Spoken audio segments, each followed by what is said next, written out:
i-describe muna natin ang current situation para malaman natin kung para sa ibang reading o hindi.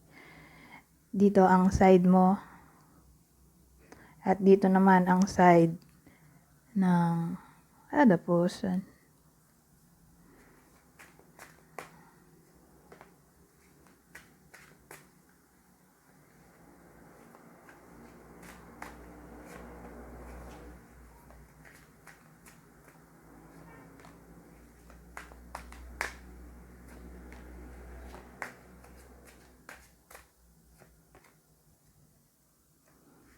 Tatlo na ba to?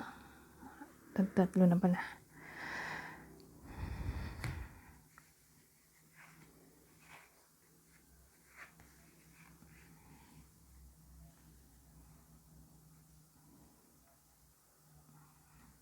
So, ayusin ko lang sandali.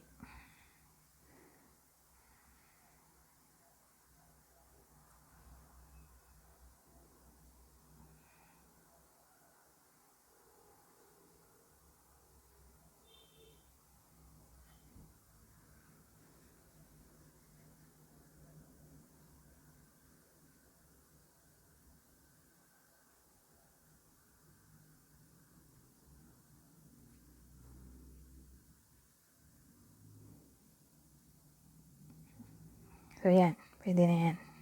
Gagawin ko kasing thumbnail yan eh. Kaya, dapat presentable. So, magsimula tayo sa side mo. Anong current situation mo?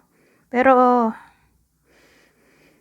ang kwento na to ay magpo-focus halos lahat sa energy ng partner mo at ng other person. I-clear ko lang. Pero, i-discuss din i-describe ko rin yung sa'yo para malaman mo kung para sa iba ang reading o hindi. So, sa part mo,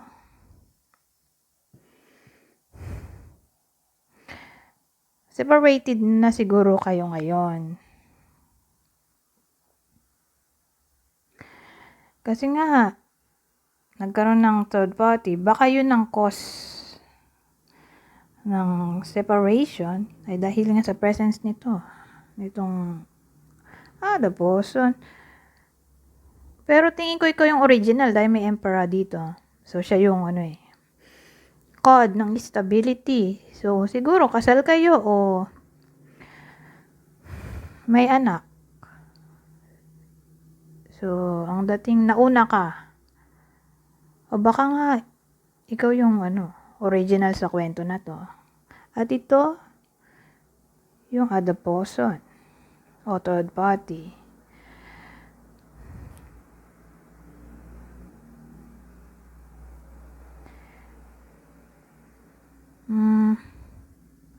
Dito sa third party, sa side nila, current situation nila,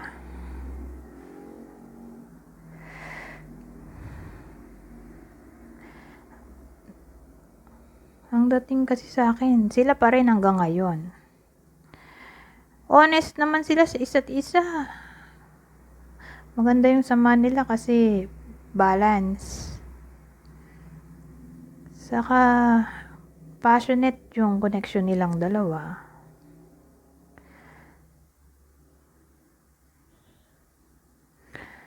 Pero dito sa side mo, more likely malungkot ka nowadays. O gusto mo mapag-isa dahil sa presence ng hermit.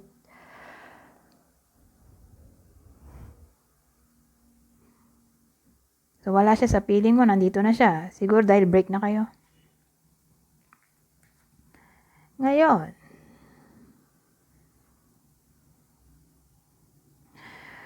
pupunta naman tayo sa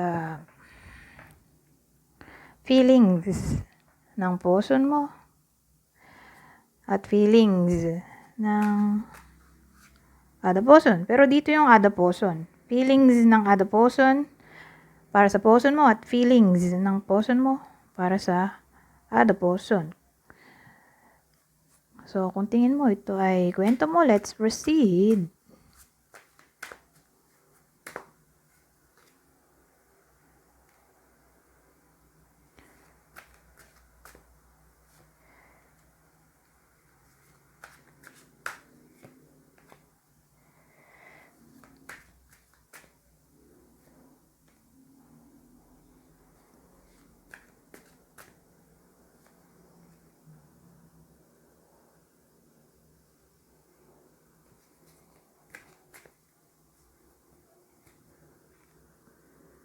So, anong feelings nila para sa isa't isa?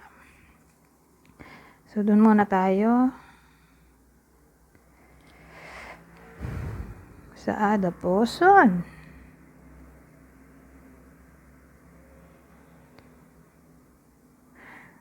Anong feelings niya ngayon sa person mo? Oh, 7 pala yun, oh. So, meron tayong 7 of Pentacles, 7 of Wands, at ano to? 10 of Wands. Well, nahirapan siya siguro nowadays dahil sa presence ng 10 of Wands. Pero inaalam ko kung anong ugat.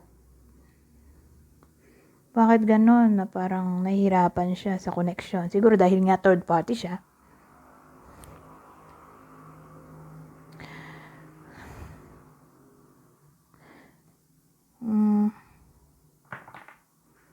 Ang dating kasi hindi siguro siya sure kung magtatagal sila. Siguro dahil nga kasal kayo. Siguro napapaisip siya nowadays kung siseryosohin niya ba yung partner mo. Kung magtatagal ba sila. O karapat dapat ba siya para sa kanya.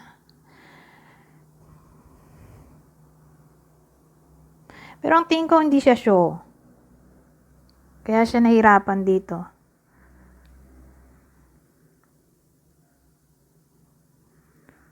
Sa 10 of Wands.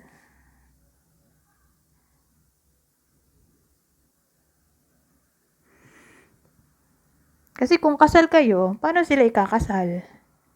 Siguro naisip-isip niya rin na gusto niya ikasal. Kaya lang, hindi pa kayo annulled. O di pa kayo divorced. Lalo na kung kasal. Pero more likely kasal. Kasi yung emperor eh.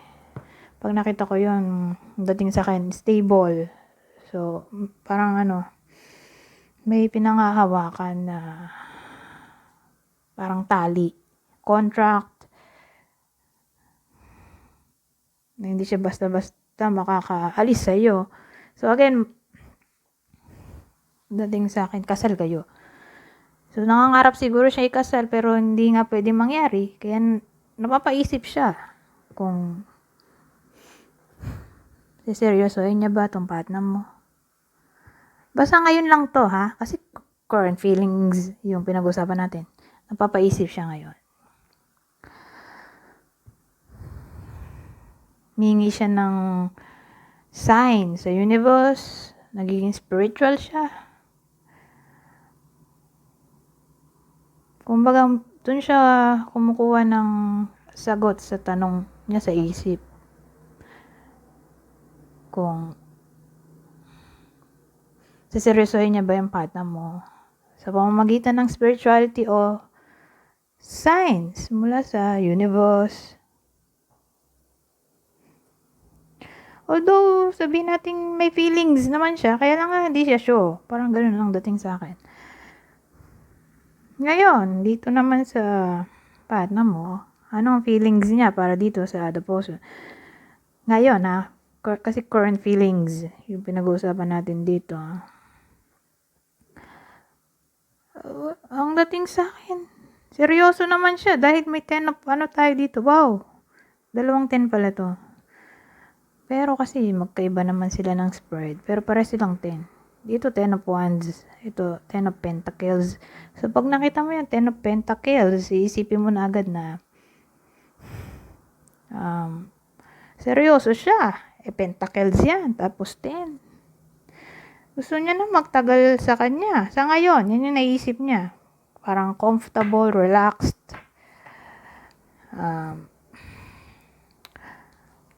Siya sa feeling nitong other person. Ang di niya alam napapaisip na pala yung other person sa situation nila nowadays. Ang dating kasi sa akin, yung Ten of Pentacles, nag-iisip-isip na rin siya siguro na bumuo ng family, ilang dalawa, someday napapaisip siya siguro na what if magka-family na sila someday, na sila na talaga forever hanggang sa pagtanda.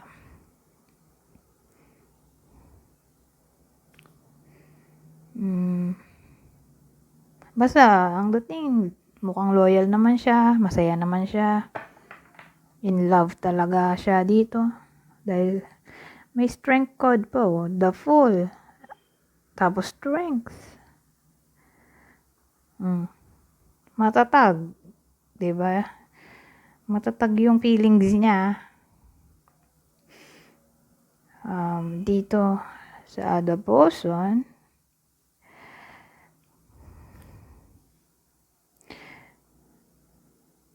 ang dating kasi sa akin, malaya siya kasi the Fool ay pwedeng may kinalaman sa freedom, parang Aquarius, gusto ng freedom.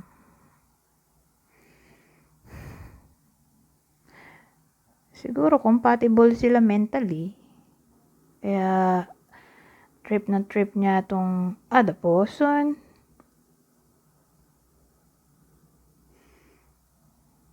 So yun, parang kung i-combine mo to sa to, parang napapaisip siya ng new beginning kasama tong other person, new family siguro pag kinumbine mo to. Who knows, baka may family na sila, pero ang dating siguro napapaisip yung person mo kasi wondering din naman to.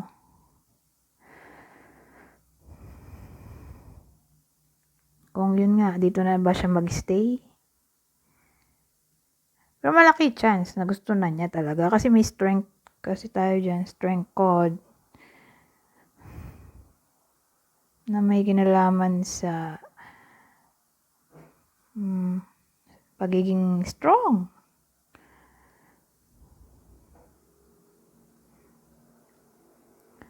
So, ang dating maganda yung matatag, yun na lang. Matatag ang foundation nila.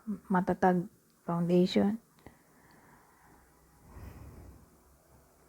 Siguro, ang reason din kaya gusto niya to ay accepted. Feeling niya accepted siya ng other person kung sino siya talaga. Kasi may Aquarius tayo dito na parang weirdo. Na parang lahat ng kawirdohan niya tanggap ng other person. Kaya palagay ang loob niya dito.